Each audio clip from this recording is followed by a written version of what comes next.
Subscribe Tag TV YouTube channel and press the notification button.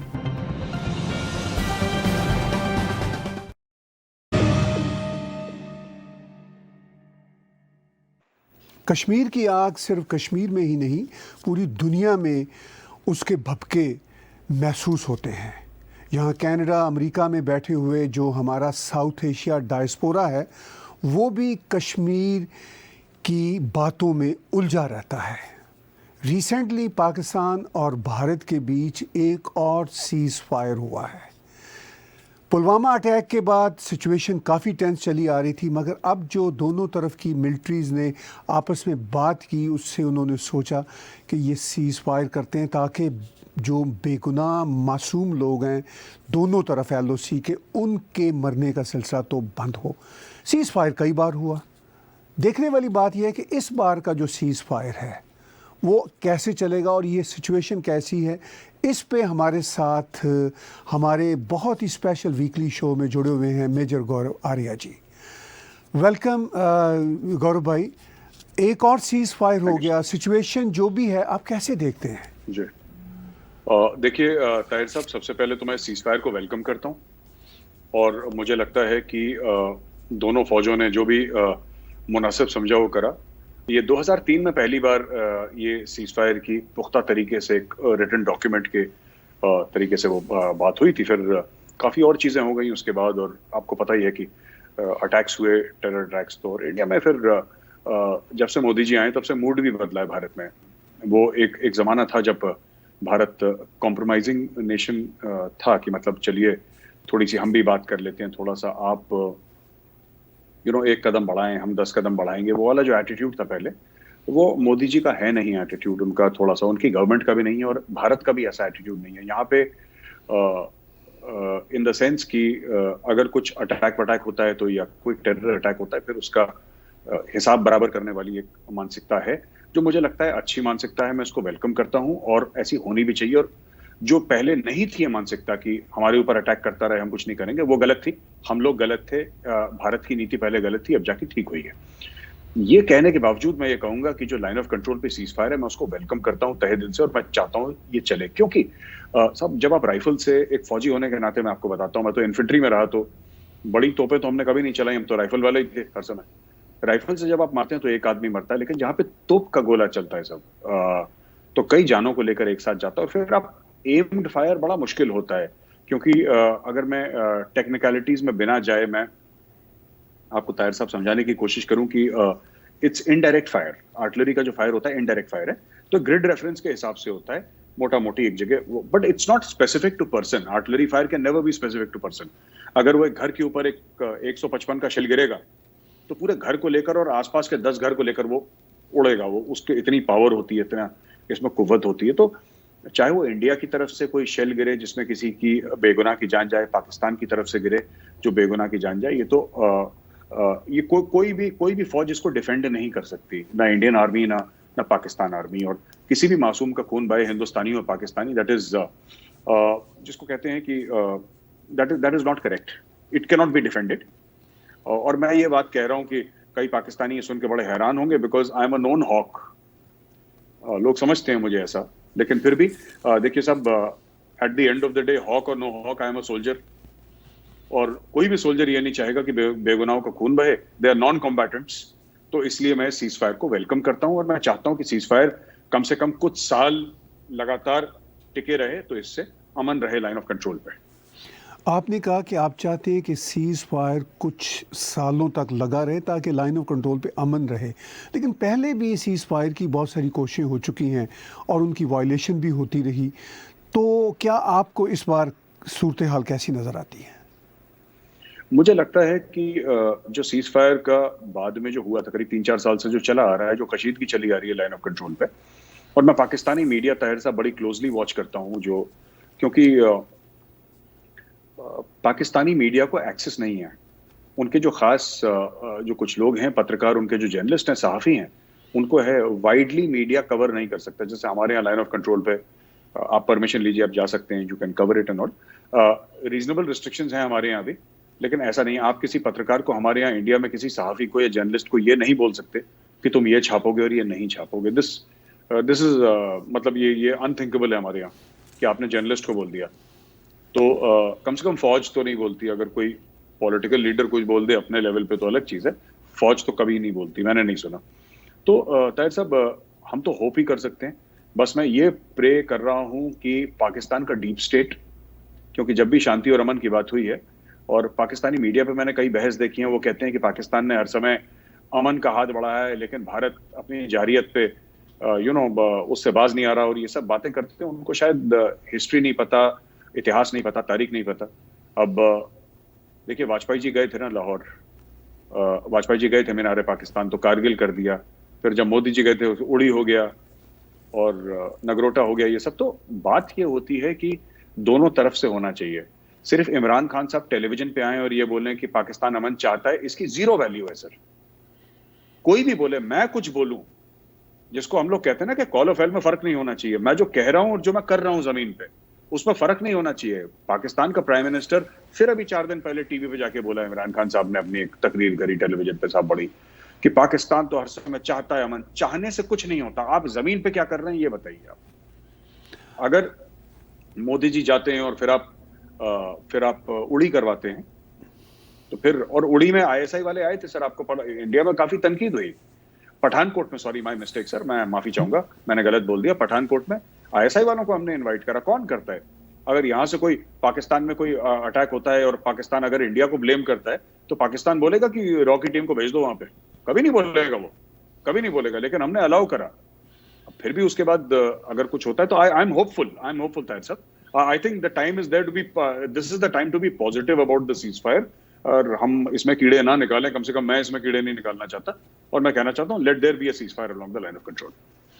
आपने अच्छी बात की, आपने कहा कि ये एक पॉजिटिव स्टेप है, इसमें कीड़े ना निकालें। लेकिन कीड़े निकालने या ना निकालने का मसला तो अलग है। कुछ लोग स्केप्टिकल ज़रूर हैं। मैंने अभी रिसेंटली कश्मीर से ही बीजेपी से ताल्लुक़ रखने वाले जो वहाँ के पंडित हैं, उनका एक दो का इंटरव्यू किया।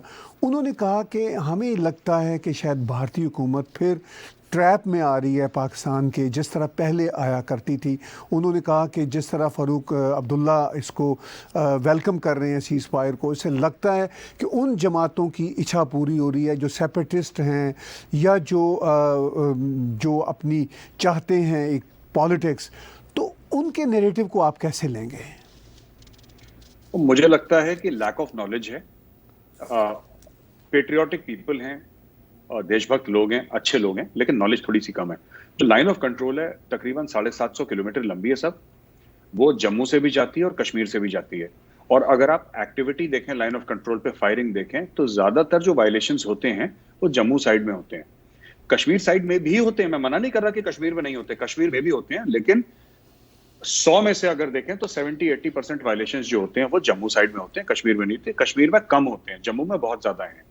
तो इन्फिल्ट्रेशन दोनों तरफ से होता है।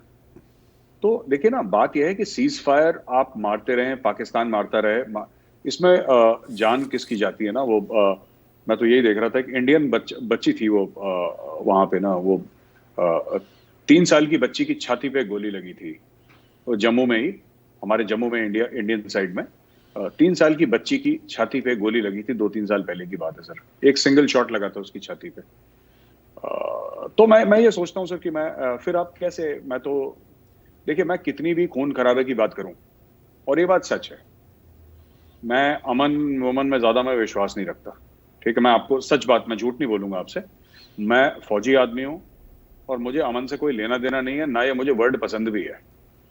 लेकिन मैं 3 साल की बच्ची की लाश को देख के मैं किस तरीके से बोलूं कि फायर करो? I don't have the heart sir. मैं मतलब at the end of the day I am a soldier and I like to believe with all my heart, मुझ में 100 खामियां हैं, but I like to believe that I am an honourable soldier. और civilians तो non combatants हैं, civilians को नहीं वो करना चाहिए। बाकी पाकिस्तानी आर्मी की पोस्ट हैं या पाकिस्तानी आर्मी के खिलाफ जो एक्शन लें, स्वागत है। मैं तो कह रहा हूँ 10 गुना ज्यादा हो। लेकिन अगर खुदा न खास्ता वो 3 साल की बच्ची थी सर, ये आरएसपुरा, एक हमारा आरएसपुरा के आगे जो है एरिया, उधर लाइन ऑफ कंट्रोल पे फायरिंग हुई थी और मतलब एक बच्ची की सीधा छाती पे सर आके एक गोली लगी, और वो 3 साल की बच्ची थी सर, छोटी। तो उसकी मैंने फोटोग्राफ देखी, और मैं थोड़ा सा बहुत उस बच्चे को क्या पता सर लाइन ऑफ कंट्रोल, वो तो मासूम बच्चा है सर, उसको क्या पता, वो what does a child know. So ठीक है सर, फौजों के बीच में लड़ाई होती है, होगी आगे, और हम तो फौजी हैं सर, ऑलवेज रेडी। लेकिन जो नॉन कॉम्बैटेंट है सर, वो गलत चीज हो जाती है थोड़ी सी। तो अभी जो सीज़ फायर हुआ इतनी कशीदगी के बाद, और मोदी जी बार बार कह रहे हैं और ठीक कहते हैं कि गोला बारूद के माहौल में कैसे दोस्ती हो सकती है। उधर पाकिस्तान की तरफ से इमरान खान ट्विटर पे बैठे हुए रोज़ गोले दागते हैं, मैं तो ये कहूँगा, और वो भारत के बारे में कश्मीर को फोकस करते हुए सख्त से सख्त बातें करते हैं। लेकिन इतनी कशीदगी के माहौल में ये एकदम से कैसे एनवायरनमेंट निकली, ये मैं आपकी राय इस पर जानना चाहूँगा। सर सही बात तो है कि मैं आपको अगर सच बताऊं तो I was also very surprised. हम में से शायद किसी को भी नहीं पता था कि हो जाएगा। तो कुछ बैक एंड पे बातें हुई होंगी, कुछ बड़े लोगों ने आपस में बातें करी होंगी, लेकिन मुझे लगता है कि इसका एक मेन बात ये भी है कि ये इमीडिएटली हुआ है चाइना के डिसएंगेजमेंट के बाद। और मुझे लगता है कि चाइना का कहीं ना कहीं मैसेज गया है पाकिस्तान को सर। चाइना ने कहीं ना कहीं बोला है, क्योंकि चाइना जो एक्सपेक्ट कर रहा था, चाइना का एक्सपेक्टेशन था कि हम वहां पे, वो लड़ने के लिए नहीं आए थे, वो आंखें दिखाने के लिए आए थे, थोड़ा सा बाजू बाजू चढ़ा के ना, जैसे गली में लड़ाई होती है कि हम आएंगे और फिर हम इंडियन आर्मी को आंखें दिखाएंगे और हम वो भाग जाएगी डर के मारे, क्योंकि भाई चाइना आ रहा है आफ्टर ऑल, तो इम्प्रेस तो होना ही है, डरना तो है ही। अब वो हुआ नहीं जो चाइना चाह रहा था, और कहीं ना कहीं चाइना से भी मैसेज गया पाकिस्तान को, क्योंकि चाइना का जो सीपैक है सर वो ऑलरेडी बंद हो रखा है। और अगर चाइना कशीदगी करता है यहाँ पे और चाइना की वजह से कुछ होता है, entire CPEC sir, entire CPEC, ये भूल जाएं कि कभी सीपैक ऑपरेशनल होगा। खुद अपनी प्रॉब्लम से, पाकिस्तानी जनरल्स के करप्शन की वजह से सीपैक का वैसे ही भट्टा बैठ रखा है। और अगर ये इंडिया को पुश करेंगे सर, तो इनका फिर चाहे ये पाकिस्तान अपनी प्रॉब्लम सारी सॉर्ट आउट कर ले, एक डिवीजन रेस कर ले सीपैक की जगह, अगर ये इंडिया को पुश करेंगे सर कश्मीर में, तो ये इसका डायरेक्ट असर सीपैक पे पड़ेगा, क्योंकि आता सीपैक जो है कश्मीर से ही आता है सर। जो गिलगिट बाल्टिस्तान, और जिसको हम लोग पीओके बोलते हैं और पाकिस्तानी आजाद कश्मीर बोलते हैं, उस पूरे एरिया से, गिलगिट बाल्टिस्तान से वो एंटर करता है। और कहीं ना कहीं इसका असर पड़ेगा, क्योंकि मैंने जैसा आपको बताया ताहिर साहब कि 2014 के बाद कहीं ना कहीं इंडिया की सोच थी, जो इंडिया का रिएक्शन था, लोग जो कहते हैं ना कि इंडिया का एक एग्रेसिव स्टांस, एग्रेसिव नहीं है, India has just stop taking nonsense from anybody, बस ये हुआ है। एग्रेसिव हम पहले भी नहीं थे, एग्रेसिव आज भी नहीं है, we have just stop taking nonsense. अगर कुछ करेगा तो उसका 10 गुनी फिर। एंड मैं सही बताता हूँ ना, लोगों ने मोदी को क्यों प्रधानमंत्री बनाया, और मोदी जी को ये पता है कि उनको प्रधानमंत्री लोगों ने किन मुद्दों पे बनाया है। उन्होंने 370-35A के लिए बनाया था मोदी को प्रधानमंत्री। उन्होंने कि भारत दुनिया में ताहिर साहब गुड बॉय बन के रहे, इसलिए नहीं बनाया था कि आप गुड बॉय का प्राइज लेकर आए। We are not interested in becoming the good boys of the world. चाहे लोग जो भी बोले, पाकिस्तानी बड़ा कोट करते हैं कि इंडिया की सॉफ्ट इमेज हिट हुई है, भाड़ में जाए सॉफ्ट इमेज सर, एक के बाद। ऐसा थोड़ा ना कि हमारे 42,000 लोग कश्मीर में हमारे अपनी जान से हाथ धो बैठते हैं और हम बोलते हैं सॉफ्ट इमेज, इसका इंडिया की जो सॉफ्ट पावर है। क्या फायदा ऐसे सॉफ्ट पावर का सर? आपके जब नागरिक, देश के शहरी आपके मर रहे हो, तो 2014 के बाद एक टेंजिबल पॉलिसी में चेंज आया है। It is a much more assertive India. वो ऐसा इंडिया सर जो चाइना को भी आंख दिखाने से चूक नहीं रहा। ठीक है, चाइना हमसे बड़ा है, हमसे ज्यादा अमीर है, हमसे ज्यादा गोले बारूद होंगे, लेकिन चाइना को रोकने के लिए बॉर्डर पे इंडियन आर्मी है, घुस के दिखाए अंदर जरा। तो अब चाइना को भी पता लग गया। इसलिए आपने डिसएंगेजमेंट की बात करी, आपने बात करी सीज फायर की ताहिर साहब। सीज फायर एक असर बहुत बड़ा जो सीज फायर का है वो चाइना के डायरेक्ट डिसएंगेजमेंट, क्योंकि चाइना को पता था इंडियन आर्मी नहीं हिलने वाली, ये होगा नहीं, वो अपने सर के बल आके खड़े हो जाए, इंडियन आर्मी नहीं हिलेगी वहां पे। China withdrew and soon message was pass to Pakistan. Back end पे कुछ बात रही होगी which I am not privy to. हो सकता है कुछ हमारे पीएमओ से बात हुई हो सकता है डिफेंस, मैं गेस कर रहा हूं, मुझे नॉलेज नहीं है, पर कोई बड़े लेवल पे बात हुई है, तो तब ये लोगों ने अग्री करा है। आपने कहा कि लगता है जैसे चाइना से कोई मैसेज पाकिस्तान को गया है, लेकिन दूसरा एक नैरेटिव ये भी है कि ये अमेरिका का मैसेज पाकिस्तान को है, और शायद ये भी कहा जा रहा है और बहुत अरसे से कहा जा रहा है कि पाकिस्तान खुद भी चाइना के चुंगल में फॉरएवर नहीं रहना चाहता। ये भी एक दूसरा ऑल्टरनेट है, लेकिन चूँकि पाकिस्तान के पास अब ऑप्शन नहीं है, वेस्टर्न वर्ल्ड उनके साथ नहीं है, अरबिक वर्ल्ड उनके साथ नहीं है, तो वो कहाँ जाएं तो जाएं कहाँ वाली सिचुएशन है। लेकिन अमेरिकन्स अपनी नई एडमिनिस्ट्रेशन में आने के बाद अपनी नई पॉलिसीज़ असर्ट कर रहे हैं, और पाकिस्तान को ये कहा गया बैकडोर डिप्लोमेसी में, ये कहा जा रहा है कि आप इस कशीदगी से, ये भारत के साथ कशीदगी से धीरे धीरे बाहर निकलें, चूँकि आपको चाइना से भी बाहर निकलना है। क्या आपको ये भी सूरत नज़र आती है? सर देखिए, पाकिस्तान चाइना के साथ जाए ना जाए, मुझे तो नहीं लगता दुनिया को इतना कोई फर्क पड़ता है, क्योंकि पाकिस्तान के पास कुछ है नहीं देने को। देखिए, ये मैं I do not want to make an insulting statement against a country because that is not my brief कि मैं कुछ किसी के बारे में ऐसी बात कहूं, लेकिन सच बात यह है ना कि दो चीजें हैं पाकिस्तान में जो सबसे बड़ी कमी है उनकी फॉरेन पॉलिसी में। सर, एक तो हर समय वो मसीहा ढूंढते हैं, कोई आएगा और हमें बचाएगा, वो चाहे चीन हो, चाहे वो अरबी हो, चाहे वो अमेरिका हो, कोई तो आएगा हमारी झोली में कुछ डालेगा और हमें बचा लेगा। पहली बात, खुद पे एतबार नहीं है, खुद पे कॉन्फिडेंस नहीं है, कोई बाहर से आएगा जो करेगा।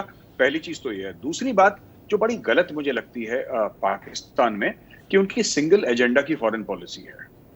उन्होंने कभी अपने लोगों के लिए अस्पताल नहीं मांगा सर, कभी अपने लोगों के लिए बिजली नहीं मांगी, इंडस्ट्री नहीं मांगी, उन्होंने सिर्फ कश्मीर मांगा। कश्मीर कोई क्यों तुम्हें देगा? कश्मीर तो तब तुम्हें देगा ना जब तुम किसी और को कुछ दे सकते हो इन रिटर्न।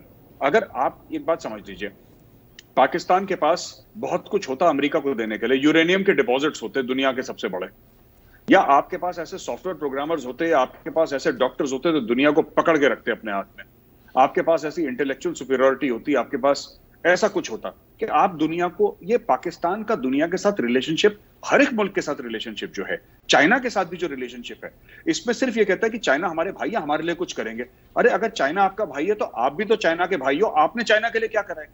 अपनी जमीनें देने के अलावा आपने कुछ करा है? तो वो कैपेबिलिटी पाकिस्तान में नहीं है। जहां तक अमेरिका की बात है, तो पाकिस्तानी तो बड़ा सपोर्ट कर रहे थे सर जो बाइडेन को।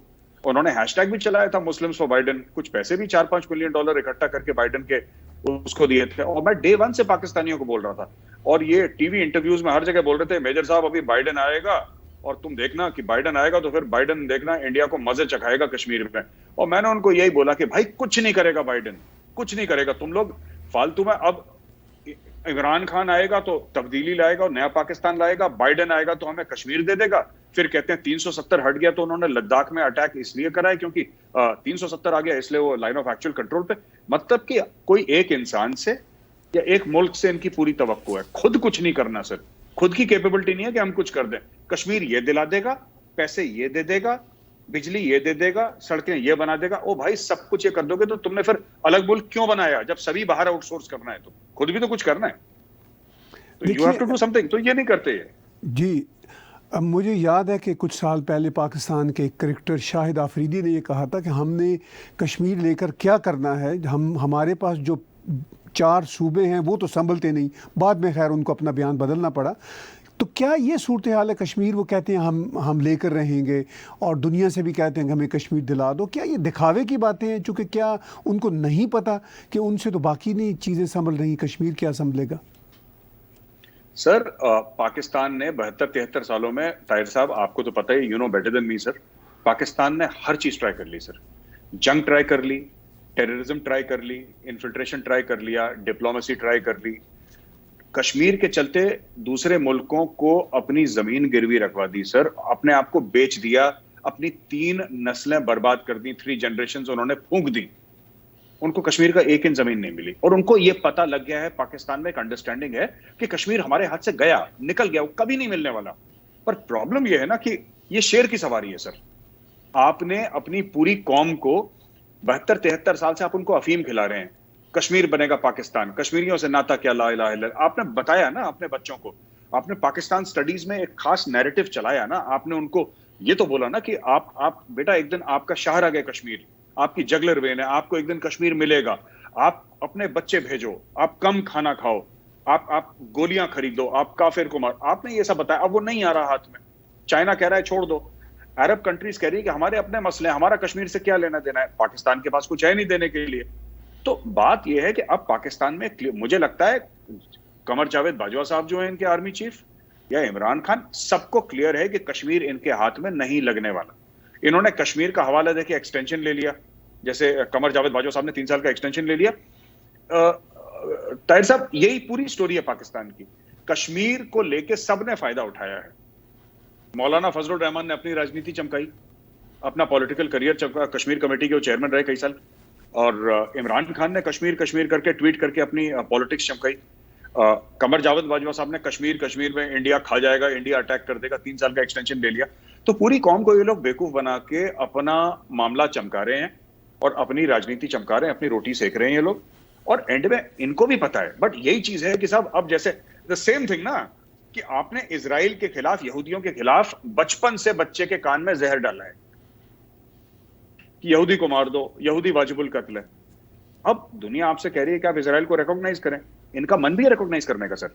पाकिस्तानी आर्मी पुश कर रही है, पाकिस्तानी आर्मी चाहती कि आप इजराइल को रिकॉग्नाइज करें, क्योंकि इसका जो पॉलिटिकल बैकलैश है, कश्मीर को इजराइल को, माफ कीजिएगा, इजराइल को रिकॉग्नाइज करने का जो बैकलैश है वो आर्मी थोड़ा ना फेस करेगी, वो तो इमरान खान फेस करेगा sir. That Imran Khan will face ना, the Pakistani army will not face. तो कहने की बात यह है कि दे आर पुशिंग। अब इस पे किसकी पॉलिटिकल कैपिटल जाएगी, किसकी गर्दन उतरेगी, किसकी बलि चढ़ाई जाएगी, जैसे हम लोग हिंदी में बोलते हैं, देखने वाली बात है। अब शेर की सवारी है साहब, आपने कश्मीर कश्मीर इतना कर दिया, अब आप कश्मीर पे कॉम्प्रोमाइज करेंगे, पाकिस्तानी कौम इनको खा जाएगी। उन्होंने साहब, ताहिर साहब, मैं आपको एक और चीज बता दूं, मैं माफी चाहूंगा, पाकिस्तानी कौम ने कश्मीर के लिए सिर्फ पैसा नहीं दिया, सिर्फ अपना पेट नहीं काटा, सिर्फ रात को भूखे नहीं सोए, उन्होंने अपने बच्चे दिए हैं सो कॉल्ड कश्मीर कॉज के लिए। जबकि पाकिस्तान के टॉप जनरल्स के बच्चे ऑक्सफोर्ड और कैम्ब्रिज में पढ़ते हैं, एक गरीब पाकिस्तानी ने अपना बेटा दिया है कि बेटा तू जाके शहीद हो जा कश्मीर में, और वो हो भी गया वहां पे, और फिर कुछ नहीं हुआ कश्मीर का। अब ये बैक ट्रैक करेंगे, लोग खा जाएंगे, इनको चीर फाड़ देंगे। आपने कहा कि ये बैक ट्रैक करेंगे तो लोग इनको खा जाएंगे, लेकिन इनकी टोन बदलती नज़र आ रही है साफ तौर पर।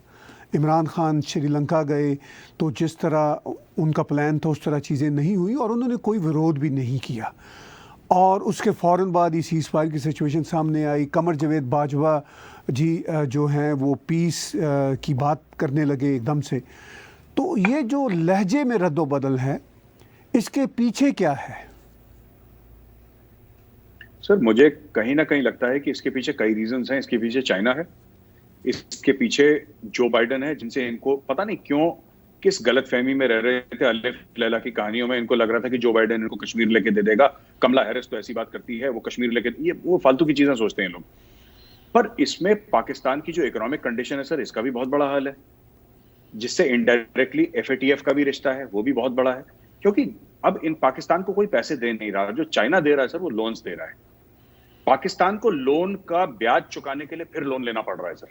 और इतने बुरे सर्कुलर डेट में पाकिस्तान फंसा हुआ है कि बहुत ज्यादा, जिसको कहते हैं ना कि ये बाहर निकलते मुझे नहीं दिख रहा पाकिस्तान, क्योंकि कोई लॉजिकली एक कागज लेके और एक कलम लेके, ताहिर साहब मुझे ये समझा दे कि साहब 5 में से जब 2 निकालते हैं तो 3 बचता है, ये गणित है, ये मैथमेटिक्स है। अब जरा पाकिस्तान का जरा इकोनॉमिक कंडीशन कोई मुझे समझा दे कि ऐसे ठीक हो जाएगा। इसके वर्ल्ड के रिनाउंड नोबेल प्राइज विनर्स आ जाए, पाकिस्तान जिस गड्ढे में जा चुका है, ये पूरी तरीके से इकोनॉमिकली ऑलरेडी चाइनीज कॉलोनी बन चुका है सर। इनके एयरपोर्ट्स गिरवी हैं, इनके मोटरवेज गिरवी हैं, ये आपके जो पाकिस्तान रेडियो की बिल्डिंग है सर वो इन्होंने गिरवी, इन्होंने पूरे जो मुल्क के आपके स्ट्रेटेजिक असेट्स हैं सारे के सारे तो आपने गिरवी रख दिया। अब क्या बचा सर, क्या बचा आप बताइए? बच क्या गया? आपने सब तो गिरवी रख दिया। अब वो F9 वाला इस्लामाबाद का पार्क है वो भी गिरवी रख दिया। अब जो बचेगा, आप थोड़ी बड़ी बड़ी बिल्डिंगें हैं, पार्लियामेंट बाकी है, मीनार पाकिस्तान बाकी है, मुझे लगता है 2-3 साल में उसको भी गिरवी रख देंगे, क्योंकि इन सबके पास तो बाहर के डुअल पासपोर्ट्स है ना सर। वहां पे जो इनके बड़े बड़े जनरल्स हैं सबके पास डुअल पासपोर्ट्स है, and they always look at, they always have backup option sir. हमारे आर्मी चीफ, आप मुझसे पूछ लीजिए, जो हमारे आर्मी चीफ है, रिटायर्ड जो है आर्मी चीफ, वो कहाँ पे रहते हैं मैं आपको बता दूंगा। कौन चंडीगढ़ में रहता है, कोई पंचकुला में रहता है, कोई नोएडा में किसका घर है, गुड़गांव में कौन रहता है, आप पूछिए इनसे। अशफाक परवेज कियानी कहाँ पे रहता है, आप पूछिए। मुशर्रफ कहाँ रहता है, आप पूछिए। ये आपका क्या नाम है आपका, जो रहील शरीफ है वो कहाँ पे रहता है, आप पूछिए। ISI के पुराने चीफ सबके सब बाहर रहते हैं सर। इन लोगों ने पाकिस्तान से पैसा लूटा, बड़ी बड़ी जमीनें ली, पैसा कमाया और अपने मुल्क को छोड़ दिया, बाहर चले गए। क्योंकि ये क्यों बाहर जाते हैं मैं आपको बताता हूं सर। इसलिए नहीं कि इनके पास पैसा है और बाहर जाना कोई बुरी बात नहीं है, पर आर्मी चीफ जैसी यू नो ऐसी बड़ी हस्ती जो है और पाकिस्तान में तो army chief is head of state sir, चाहे वो हेड ऑफ स्टेट हो ना हो, उसको मानते हैं हेड ऑफ स्टेट। ये लोग इसलिए बाहर जाते हैं क्योंकि इनको अपना मुल्क पे भरोसा नहीं है। इनको नहीं पता कि कब खत्म हो जाएगा और हमारे सारे असासे हैं, हमारी सारी वेल्थ है, वो सारी की सारी पाकिस्तान में डूब जाएगी। तो इन्होंने सबने सर दुबई में बैंक के अकाउंट में डाल रखा है, अपने लंदन में, अपने कनाडा में, अपने यूके में, सब लोगों ने अपना मामला फिट कर रखा है। सर्दियों में आते हैं शिकार करने पाकिस्तान, और एक फ्यूडल लाइफस्टाइल जीने के लिए, अपने कॉन्टैक्ट्स बनाने के लिए गवर्नमेंट के साथ पार्टीज वार्टीज अटेंड करी, शादियां वादियां अटेंड करी, वापस सर फरवरी में वापस ये लोग चले गए और वहां पे अपना समर टू विंटर ये लोग घूमते रहते हैं। बस दे आर माइग्रेटरी बर्ड्स। जैसे इंडिया में साइबेरियन क्रेन आती है ना सर, वो आती है उड़ के और फिर वो आती है पानी में बैठती है जंगलों में, फिर वापस चली जाती है। ये साइबेरियन क्रेन्स हैं सर, ये आते हैं, ये माइग्रेटरी बर्ड्स हैं, ये पाकिस्तान के जनरल्स और पाकिस्तान के बड़े बड़े लोग। तो यही है सर इनकी असलियत। देखिए, आप ये कह रहे थे शुरू में कि बहरहाल ये खुशाइन बात है कि सीज़ फायर हुआ, इससे जो मासूम लोग हैं दोनों तरफ वो नहीं मुतासर होंगे। फिर आपने कहा कि लगता है कि इस वक्त के जो हालात हैं उसमें ये सीज़ फायर शायद इफ़ेक्टिव रहे कुछ सालों तक। मैं भी इसको खुशाइन समझता हूँ कि आम आदमियों को नहीं सफ़र होना चाहिए। और आपने कहा कि अमन वर्ड एक फ़ौजी होने के नाते आपको ज़्यादा पसंद नहीं, मैं समझता हूँ ये बात, लेकिन फ़ौजी भी तो अमन कायम करने के लिए ही मैदान में उतरते हैं, ये भी एक रियलिटी है। वो भी चाहते हैं कि ईवल फोर्सेस जो हैं वो उनका कला कमा हो और अमन हो, यानी फ़ौजी जंग करते हैं अमन को कायम करने के लिए। ये एक अपनी जगह पे डिबेट है। इस सारी सिचुएशन में आपको जो खुशाइन बात है, जो होपफुलनेस इसमें नज़र आती है, वो क्या नज़र आती है? देखिए साहब, होप की जहाँ तक बात है उसके पहले मैं बता दूं कि विष्णुगुप्त एक बहुत बड़े इंडियन थिंकर थे, फिलोसोफर थे, वॉर स्ट्रैटेजिस्ट थे, जिनको हम चाणक्य के नाम से भी जानते हैं सर। चाणक्य के नाम से ज़्यादा फेमस है उनका नाम विष्णुगुप्त था सर। और उन्होंने फिलॉसफी दी थी सर, जिसको हम साम कहते हैं। साम है bye way of convincing a person. आपको अचीव कैसे करने हैं स्टेट के, एक किंगडम के जो एम होते हैं, जो आपका जो मुल्क है वो अगर कोई चीज करना चाहता है तो साम, that is by way of convincing. दाम is by way of economic benefit given to some people. दंड is by way of military force, जो कि आर्म्ड फोर्सेस करती हैं। और भेद is by way of deception, जो इंटेलिजेंस एजेंसीज करती हैं। ये हमारे 2500 साल पहले विष्णुगुप्त थे, चाणक्य, वो ये कह गए थे कि किस तरीके से एक देश को अपना काम करना चाहिए। सर जहां तक उम्मीद है, जो उम्मीद की बात आप कह रहे हैं, उम्मीद में तो मैं ये समझता हूं सर, मैं इसलिए उम्मीद से हूं क्योंकि मुझे लग रहा है कि हाईएस्ट लेवल पे कोई ना कोई तो अंडरस्टैंडिंग हुई है।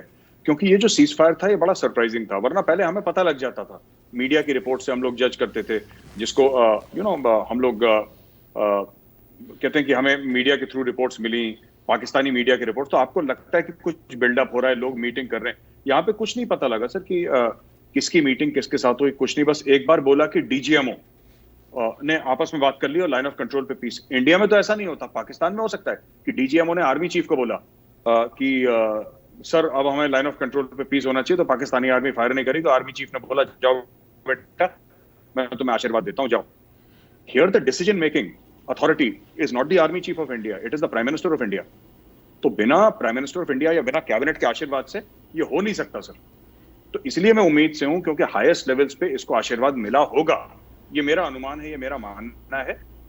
तो I think we must defend this cease fire, but I will keep my fingers crossed. भगवान ना करे सर, भगवान ना करे, और 1000 बार कह रहा हूं भगवान ना करे, कुछ अगर हादसा होता है सर तो things will go from bad to worse very fast. बोलना नहीं चाहिए, क्यों हम ऐसी कोई इसमें ना, जिसको मैं खुद ही के लिए कह रहा हूं सर, क्यों मनुष्यत फैलानी है ऐसी, क्यों गलत बात कहनी। लेकिन अगर कुछ जैसे पास्ट में भी डीप स्टेट ने, पाकिस्तान ने कुछ ना कुछ करा इससे पहले, they have always tried something. Mumbai करा इन्होंने, पठानकोट करा इन्होंने, उड़ी करा।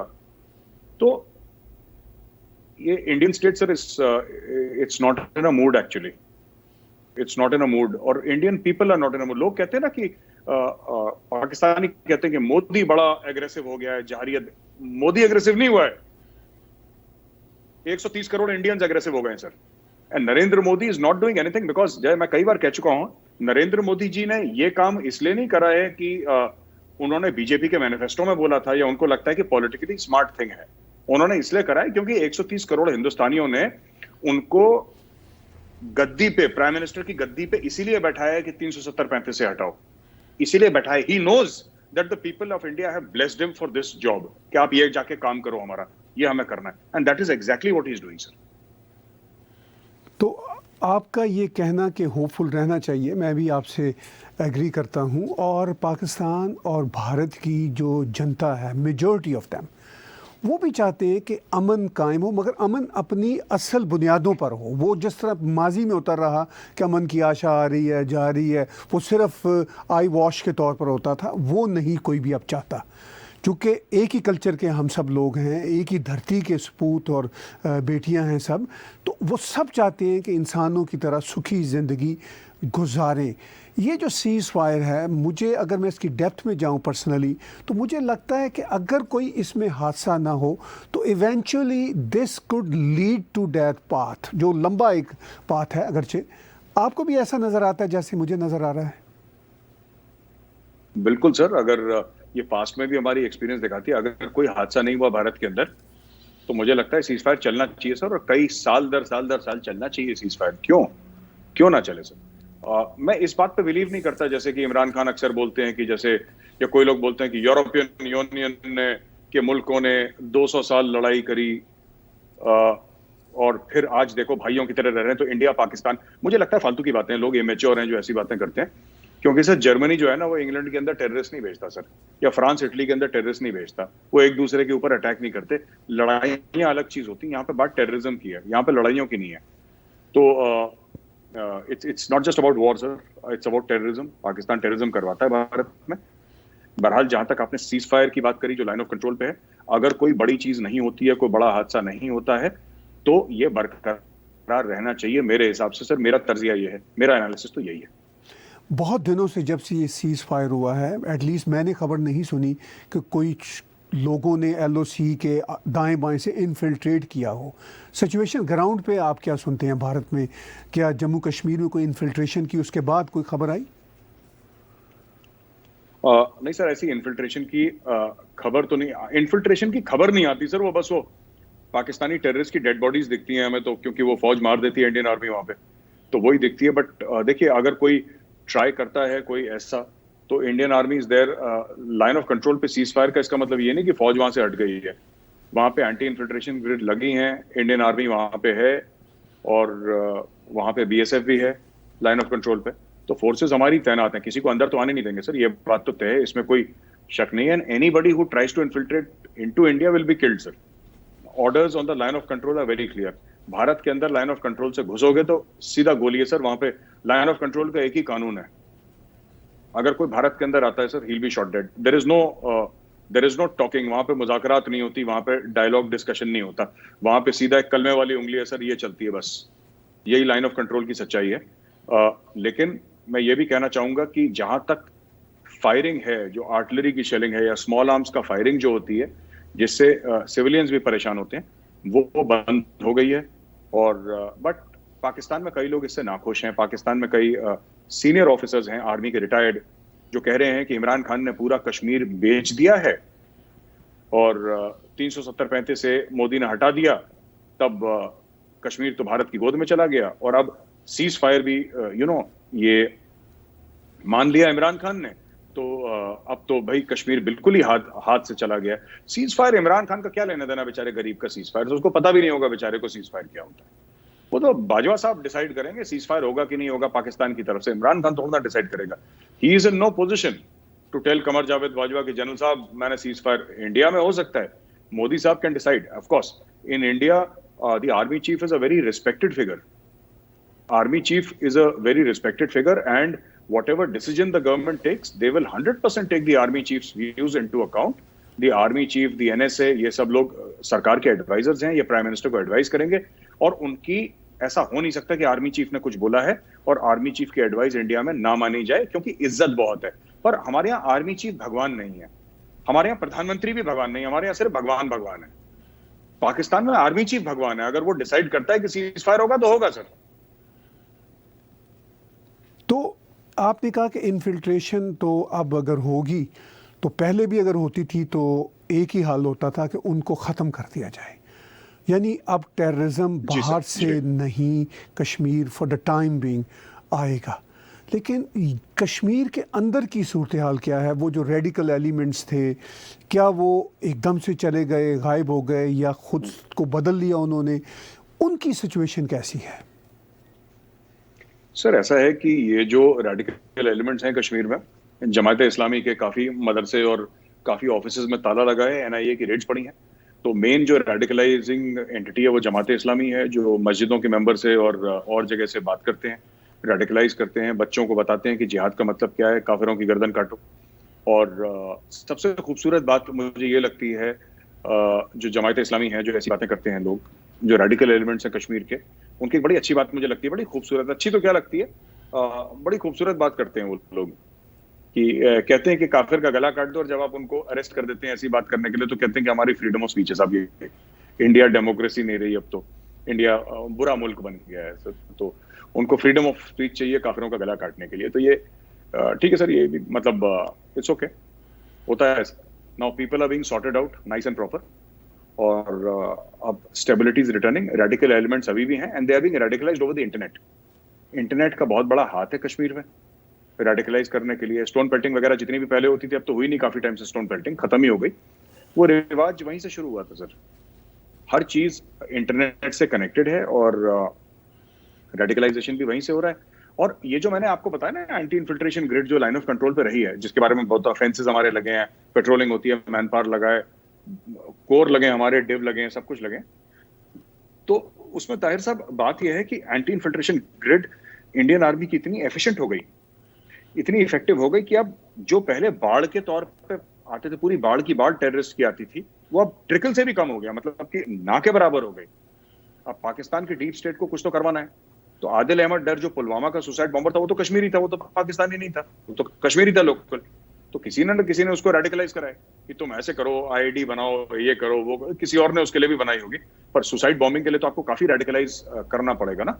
अब लोग कहते हैं साहब कि आपने रेडिकल एलिमेंट्स के बाद की आपने बात करी रेडिकल एलिमेंट्स, तो लोग कहते हैं कि उस बंदे को ना, आदिल अहमद डर को, जो पुलवामा का सुसाइड बॉम्बर था, तो लोग कहते हैं साहब कि उसको किसी फोर्सेस वाले ने चेकिंग के वक्त थप्पड़ मार दिया, उसको थप्पड़ मार दिया, तो वो फिर सुसाइड बॉम्बर बन गया, उसको बहुत बुरा लगा। तो ये सब बेवकूफी की बातें करते हैं, और हमारे मीडिया में भी कुछ लोग सपोर्ट करते हैं, किसी को थप्पड़ मारा।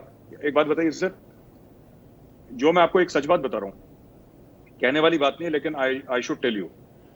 ये कहते हैं साहब कश्मीर में न्याय कहाँ पे है सर? यूपी में न्याय है, या बिहार में न्याय है, तमिलनाडु में न्याय है, दिल्ली में न्याय है? इंसाफ कहाँ है? दुनिया में इंसाफ कहीं भी नहीं है सर। आपने कितना देखा कि यूपी में, मैं स्टूडेंट था, ठीक है सर, मैं स्टूडेंट था, सिनेमा हॉल के बाहर पुलिस ने मुझे डंडे मार रखे हैं।